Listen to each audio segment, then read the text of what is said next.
მიტინგეების აგრესიულ ქმედებებს ჩვენ შესაძლოა შესაბამისად ვუპასუხოთ. და ახლა აგიხსნით რას გულისხმობ.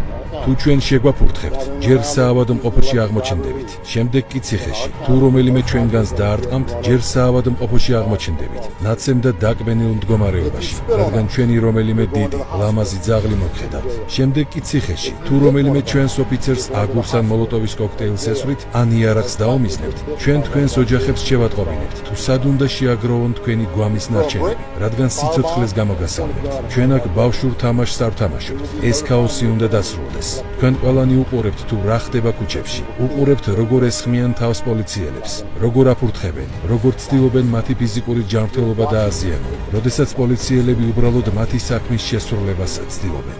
ხედავთ როგორ ძალადობენ საიმიგრაციო სამსახურის თანამშრომლებზე, მხოლოდ იმიტომ რომ ისინი თავიანთ სამუშაოს აკეთებენ. თუ ჯგუფურად შეეცდებით მანქანების დაზიანებას ან დაყაჩაღებას, ან არ მისცემთ მძღოლს გავლის საშუალებას, მანქანას უფლება აქვს გადაგიაროთ და თქვენი სხეული ტროტუარამდე მიათრიოს. რომ შევაჯამოთ, თუ არ გსურთ ზემოთ ჩამოთვლილიდან რომელიმე გადაგხდეთ თავს, დაემორჩილეთ კანონს.